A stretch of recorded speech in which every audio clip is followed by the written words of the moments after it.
सदन के बयानों के लिए बना है, कार्य करने के लिए बना है, लोगों के लिए, भाई लोकहित कार्य के लिए सदन बना हुआ है। आपके पास आंखें हैं, आपके पास दिमागी सच्चाई है कि नहीं? भगदड़ हुई, सरकार ने व्यवस्था गलत करी, लोग खत्म हो गए, हमारे लोगों की जान चली गई, है कि नहीं? ऐसा बताइए। विपक्ष को ये क्यों नहीं दिख रहा कि करोड़ों लोगों ने स्नान किया और सफलतापूर्वक आयोजन किया गया इसका? ऐसी बात कर रहे हैं, विपक्ष को तो पूरी दुनिया को दिख रहा है भाई। विपक्ष खुद ही जाके डुबकी लगा के आ रहा है उसमें, कुंभ में। उसको सिर्फ लाश और गंदगी ही क्यों दिखाई दे रही है वहाँ पर? फिर वही बात, वो तो आप लोगों के दिमाग में भरा है ना कि विपक्ष को दिखाई दे रहा है, आपको नहीं दिखाई दे रहा कि विपक्ष 11 डुबकी मार के आया है। तो इतनी गंदगी से डुबकी कैसे लगा ली 11 बार? कैसे गंगा है, कौन डुबकी लगाएगा भाई? गंदगी की आवाज भी तो उठाएगा, गंदगी की आवाज तो उठाएगा। जाओ तो दिक्कत, ना जाओ तो दिक्कत, नहीं जाओ तो तुम सनातनी नहीं हो, जाओ तो तुम गंदगी में क्यों डुबकी लगाने का काम कर रहे हैं? उर्दू कोई विलायत या अफगान का भाषा नहीं है, उर्दू भारत की भाषा है, उर्दू का जन्म भारत में हुआ है। और मैं दावे के साथ कह सकता हूँ कि योगी आदित्यनाथ भी दिन भर में सैकड़ों शब्दों का, जो उर्दू के शब्द है उसका इस्तेमाल करते होंगे। उत्तर प्रदेश के मुख्यमंत्री योगी आदित्यनाथ ने सदन में एक बयान दिया है जिसमें उन्होंने बताया कि कुंभ के दौरान गीतों को लाशा नजर आई और आस्था वालों को पुण्य नजर आया। इस बारे में हमने ज्यादा बात करने के लिए सपा नेता अंशु ठाकुर मौजूद हैं। जी अंशु जी, योगी आदित्यनाथ ने सदन में बयान दिया है, क्या कहेंगे इस बारे में? नहीं, सबसे पहले तो ये जानना चाहिए कि सदन के बयानों के लिए बना है, कार्य करने के लिए बना है, लोगों के लिए, भाई लोकहित कार्य के लिए सदन बना हुआ है। सदन में ये चर्चाएं होनी चाहिए, लेकिन जिस तरीके से योगी आदित्यनाथ बयान दे रहे हैं तो सबको सब नजर आ रहा है, ये सच्चाई है भाई। अखिलेश यादव जी भी सदन में कुंभ में डुबकी लगा के आए, 11 डुबकी लगा के आए।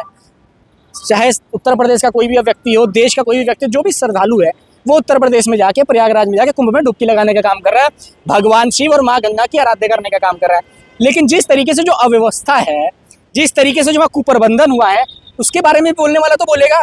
भाई विपक्ष का असली काम यही है, और मीडिया का भी दायित्व यही बनता है, क्योंकि चौथा पिलर है मीडिया, देश का चौथा स्तंभ है लोकतंत्र का मीडिया। उसका भी दायित्व ये बनता है कि कहीं भी अगर कोई दिक्कत हो रही है, कहीं भी किसी व्यवस्था में खराबी हो रही है, कहीं भी किसी जनता को उसके हक और अधिकार से वंचित रखा जा रहा है, उसको सुविधाएं नहीं मिल रही जिस तरीके से सरकार ने उसको सुविधाएं के लिए वादा किया था, तो उसकी आवाज़ विपक्ष उठाने का काम करेगा मीडिया के माध्यम से, मीडिया भी दिखाने का काम करेगी।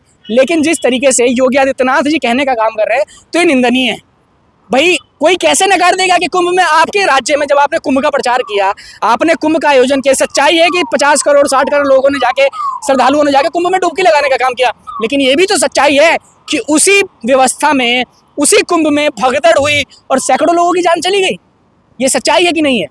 अब ये सच्चाई, आप ये बताइए, आपके पास आंखें हैं, आपके पास दिमागी सच्चाई है कि नहीं? भगदड़ हुई, सरकार ने व्यवस्था गलत करी, लोग खत्म हो गए, हमारे लोगों की जान चली गई, है कि नहीं? ऐसा बताइए, है ना ऐसा? तो इसकी बात कौन करेगा? इसकी बात अगर विपक्ष नहीं करेगा तो कौन करेगा? भाई आप अपने दायित्वों से, नैतिकता के आधार पे मुंह मोड़ सकते हैं, नैतिकता को अलग कर सकते हैं, लेकिन विपक्ष नहीं कर सकता, क्योंकि विपक्ष को भी जनता ने वोट देने का काम किया है। और लोकतंत्र में जनता की आवाज उठाना सबसे जरूरी काम होता है, अगर आप राजनीति करने का काम कर रहे हैं तो। विपक्ष को ये क्यों नहीं दिख रहा कि करोड़ों लोगों ने स्नान किया और सफलतापूर्वक आयोजन किया गया इसका? ऐसी बात कर रहे हैं, विपक्ष को तो पूरी दुनिया को दिख रहा है भाई। विपक्ष खुद ही जाके डुबकी लगा के आ रहा है उसमें, कुंभ में। भाई कुंभ किसी के अपना थोड़ी है, किसी के घर का कुंभ थोड़ी है, कुंभ तो सनातनियों का है भाई। जो भी सनातन है, जिसको सनातन धर्म में आस्था है, वो जाके डुबकी लगाने का काम कर रहा है। जो नहीं पहुंच पा रहा, वो अपने घर से माँ गंगा को प्रणाम कर रहा है, भगवान भोलेनाथ की आराधना करने का काम कर रहा है। लेकिन जो लोग हैं, भाई सरकार ने तो व्यवस्था करी, आप देखिए उत्तर प्रदेश से लेकर दिल्ली तक बहुत बड़े बड़े नरेंद्र मोदी और योगी आदित्यनाथ जी के कुंभ के नाम पे वो बैनर और पोस्टर लगे गए, मत दावा किया गया कि 40 करोड़ लोगों की व्यवस्था है, 100 करोड़ लोगों की व्यवस्था, बहुत अच्छी बात है। लेकिन जब लोग वहाँ पहुंचे तो क्या हुआ? भगदड़ हो गई, उसके बाद सड़कें जाम हो गई, 300-300 किलोमीटर तक सड़कें जाम हो रही हैं। बता रहे हैं कि विश्व, मीडिया के माध्यम से पता चला कि विश्व का और भारत का सबसे लंबा जाम इस योजना के दौरान कुंभ में लगा है। लोगों को परेशान होना पड़ रहा है। आप ये बताइए, जब लोग वहाँ चले गए तो आपने कुंभ में स्नान ही बंद करवा दिया, आपने कह दिया स्टेशनों पे जाम हो रहा है तो आपने स्टेशन बंद करवाने का काम किया, आपके पास व्यवस्था नहीं संभल रही। मुख्यमंत्री तो पूरे इंतजाम किए थे, फोर्स भी पूरे लगाए गए थे और सब तरह का इंतजाम सही थे, लेकिन विपक्ष को ये क्यों नहीं दिखाई दे रहा? देखिए, फोर्स नहीं, पुलिस लगाई गई थी। फोर्स की मांग अखिलेश यादव जी ने करी थी कि जो कुंभ की व्यवस्था है वो इंडियन मिलिट्री को दिया जाए, फोर्स को दिया जाए।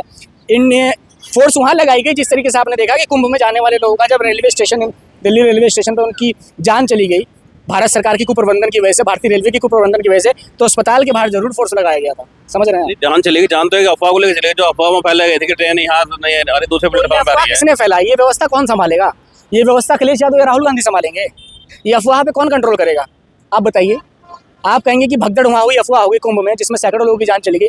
सबसे पहले आप लाशों का आंकड़ा जारी नहीं कर रहे, कितने लोग खत्म हो गए, कितने लोग गुम हो गए, उनकी आंकड़ा जारी नहीं करने का काम करें, तो उनकी व्यवस्था कौन करेगा? भाई नैतिकता के आधार पर अगर आप मुख्यमंत्री की कुर्सी बैठे तो आप ही तो करेंगे। विपक्ष को सिर्फ लाश और गंदगी ही क्यों दिखाई दे रही है वहाँ पर? फिर वही बात, वो तो आप लोगों के दिमाग में भरा है ना कि विपक्ष को दिखाई दे रहा है, आपको नहीं दिखाई दे रहा कि विपक्ष 11 डुबकी मार के आया है। भाई उत्तर प्रदेश में सबसे बड़े विपक्ष अखिलेश यादव है, वो खुद गहरे डुबकी मार के उन्होंने खुद जाकर आराध्य करने का जब काम वहां किया। पर समाजवादियों ने सेवा करने का काम किया कुंभ में। आपने देखा किस तरीके से नेताजी की मूर्ति का स्थापना हुआ, मुफ्त सेवा करने का काम किया समाजवादी पार्टी के लोगों ने। समाजवादी पार्टी के लोगों ने जितने कुंभ के श्रद्धालु आए, जो वहाँ समाजवादी कैंप पे पहुंचे, वहाँ समाजवादियों ने दूध दही जो भी व्यवस्था बनी उनसे व्यवस्था करने का काम किया है। और आपके समाजवादी पार्टी या विपक्षों को सिर्फ यही नजर आ रहा है। जब वहाँ इतनी गंदगी से तो डुबकी कैसे लगा ली 11 बार? कैसे गंगा है, कौन डुबकी लगाएगा भाई? गंदगी की आवाज भी तो उठाएगा, गंदगी की आवाज तो उठाएगा। जाओ तो दिक्कत, ना जाओ तो दिक्कत, नहीं जाओ तो तुम सनातनी नहीं हो, जाओ तो तुम गंदगी में क्यों डुबकी लगाने का काम कर रहे हैं? भाई आप गए कुंभ, क्यों? आपको जाना चाहिए, आप सनातनी नहीं है, आपको जाना चाहिए कुंभ। भाई सबको जाना चाहिए कुंभ, जो नहीं जा रहा जो कोई जा रहा है, कोई नहीं जा रहा। अब ये सरकार मुद्दे हटाने का काम करे, सरकार को जवाब देना चाहिए। बहुत अच्छी बात है कि आपने कुंभ का आयोजन करना भी चाहिए। भाई जिसकी सरकार में कुंभ आता है, अखिलेश यादव जी की भी सरकार में कुंभ आया था, उस समय मैं बता दूं कि माननीय आजम खान साहब जिन्हें इन्होंने जेल में डालने का काम किया, वो कुंभ का देख रेख करने का काम करते। उस समय क्या व्यवस्था देखिए, जो गंगा जल था वो चांदी की तरह चमकता था। तो आजम खान को लेकर बात करी जाए तो बात उर्दू के आती है, तो योगी आदित्यनाथ ने एक बयान दिया है कि उर्दू कठमुल्ला की भाषा है। देखिए ये छोटा मन है। आप किसी समाज को लेके, किसी व्यक्ति को लेके आप किसी भाषा पर प्रहार नहीं कर सकते। उर्दू कोई बिलायत या अफगान का भाषा नहीं है, उर्दू भारत की भाषा है। उर्दू का जन्म भारत में हुआ है। और मैं दावे के साथ कह सकता हूँ कि योगी आदित्यनाथ भी दिन भर में सैकड़ों शब्दों का, जो उर्दू के शब्द है उसका इस्तेमाल करते होंगे। आप किसी भाषा पर प्रहार करने का काम कर रहे हैं। उत्तर प्रदेश से क्या आप उर्दू खत्म करने का काम करेंगे? भाषा कभी नहीं मरती। और ये छोटा मन दिखाता है कि जिस तरीके से आपने एक भाषा के लिए बोलने का काम किया, आप सदन में, आप इतने बड़े नेता हैं, आप नेता, सदन, नेता के सदन है, आप सदन के सबसे बड़े नेता हैं, आप प्रदेश के मुखिया हैं, उसके बाद आप कठमुल्ला जैसी शब्द कहना, ये शब्द जो है ये लोकतंत्र के खिलाफ है, गैर संवैधानिक है। क्योंकि भारतीय संविधान हमें हक देता है कि जो हिंदुस्तान है वो धर्मनिरपेक्ष देश है। तो इस तरह के बयान देकर ये क्या साबित करना चाहते हैं? इस तरीके के बयान, जो इनके मन में जो भेदभाव है, जो इनके मन में कट्टरता है, वो साफ झलकती है, जो कि लोकतंत्र में किसी भी जनप्रतिनिधि के लिए अगर उसके मन में ऐसी चीज़ें तो दुर्भाग्य है, ये नहीं होना चाहिए। तो उर्दू भाषा बोलते भी हैं, उर्दू का विरोध भी करते थे, विरोध की क्या वजह और क्या इन्हें फायदा होता है? अब ये तो ये जाने कि क्या फ़ायदा होता है, क्या वजह होता है, लेकिन लोकतंत्र के आधार पे बिल्कुल गलत है, संवैधानिक आधार पे बिल्कुल गलत है। इस तरीके की भाषा का इस्तेमाल सदन के माध्यम से नहीं होना चाहिए और प्रदेश के मुखिया को बिल्कुल नहीं करना चाहिए। ये थे हमारे साथ अंशुल ठाकुर, जिन्होंने साफ तौर पे कहा है कि सदन में इस तरह की भाषा का प्रयोग नहीं होना चाहिए और ना इस तरह की बयानबाजी होनी चाहिए। Shamshad Ansari, public reporter, Ghaziabad.